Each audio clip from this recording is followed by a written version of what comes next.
Hello everyone, my name is Milan Sharma, and I have some news to share with you today about President Trump. Now, recently he has accused former President Barack Obama of wiretapping his phones. So, uh, in a tweet on March 4th, 2017, he said, quote, "I bet a good lawyer could make a great case out of the fact that President Obama was tapping my phones in October, just prior to the election." Here's another tweet by President Trump. Quote, "How low has President Obama gone to tap my phones during the very sacred election process? This is Nixon/Watergate. Bad or sick guy." So now, obviously, there has been no proof of any of the claims that President Trump is actually making. So, thankfully, we should expect the mainstream media to get on this, right? So, the New York Times has a headline that says, "Trump accuses Obama of, quote, Nixon Watergate wiretap, but offers no evidence." That's what the Washington Post says. The Washington Post said that in the headline. So they were making the case, and they were doing good journalism by saying that there's no evidence that there's no evidence that former President Barack Obama infiltrated and was involved in the wiretappings of his cell phone. Now, let's check the New York Times. Even the New York Times has a headline says, "Trump offering no evidence says Obama tapped his phones." So the New York Times and the Washington Post both stated that there was no evidence whatsoever of wiretapping. So you would think that these mainstream news organizations wouldn't be a mouthpiece for the White House, right? Because they didn't just believe what President Trump said. They held him accountable correctly and cited that there was no evidence or no citation whatsoever in his claims. Well, let's find out. So if you rewind the clock and look back at December 9, 2016, an article titled in the Washington Post, "Secret CIA assessment says Russia was trying to help Trump win the White House." That's all it said. It doesn't say that there's no evidence. There was no evidence whatsoever.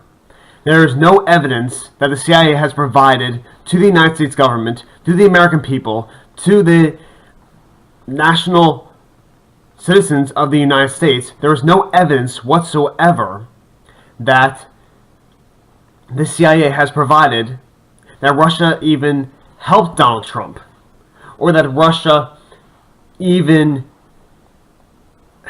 so-called hacked the election.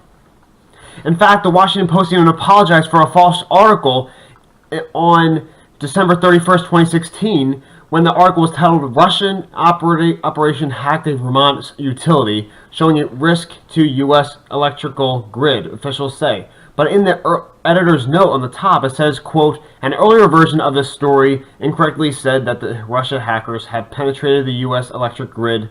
Authorities say there is no indication of that so far." There is no indication of that so far. It even goes as far as to say the computer at Burlington Electric that was hacked was not attached to the grid. So do you know what that means? You have to read between the lines. It says that because it wasn't attached to the grid, the Russian hack may have hacked something else. They even hacked the Russian grid. And so, and even according to Reuters, December 13th, on Tuesday, the Director of National Intelligence did not even endorse the assessment provided by the CIA. They did not embrace the CIA assessment that was based on high confidence on Russia hacking. And then, if you think it's going to get even better, BuzzFeed released a dossier report allegedly by Christopher Steele, a former British spy, that was totally debunked. He claimed that it revealed deep ties with Russia. However, intelligence veterans say Trump's dossier is a, quote, complete fraud. They even called it this is not me. He said Fred Rustman, a 24-year-old veteran of the CIA's clandestine ranks and the agency's senior intelligence service, said, quote, the devil is in the content and the content is just garbage. Another, Rustman also said the dossier doesn't, quote, the dossier doesn't describe the access and reliability of its sources, a key element that any reasonable agent would spell that out. I don't see that here. I think it's just a fabrication. If this guy is who he is reported to be, this is just too sloppy for even a low-level type of officer. Even if you want to take a chance at believing the intelligence community, the Department of Homeland Security and the FBI released a 13-page report on the so-called Russia hacking. And if you search a keyword, Control F on your keyboard, and type in WikiLeaks, which they claim that Russia gave the emails to, there's no mention of WikiLeaks at all in all 13 pages of the report. There is no mention of WikiLeaks whatsoever, which contained the emails that were from the Democratic National Committee. So what the mainstream media wants you to think is that our intelligence sources are honorable, our intelligence sources are valuable, and they are indispensable. However, the complete opposite is true when you look at the statistics.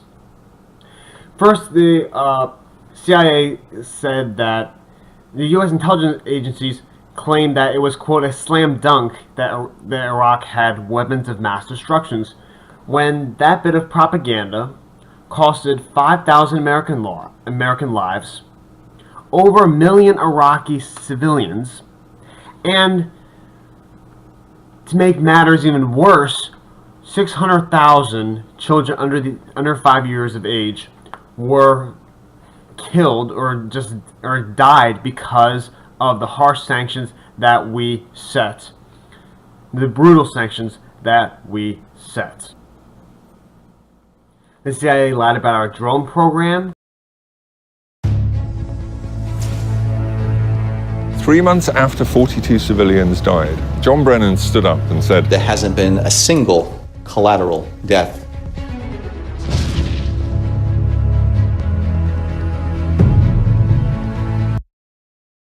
Claiming that it wasn't killing any civilians in the Middle East under Barack Obama. And the CIA claimed that the NSA, the National Security Agency's program, was not spying on everyday Americans and was not even spying on senators. Based on what Director Brennan has informed us, I have grave concerns that the CIA's search may well have violated Executive Order 12333, which prohibits the CIA from conducting domestic searches or surveillance. As far as the allegations of CIA hacking into Senate computers, nothing could be further from the truth. I mean, we wouldn't do that.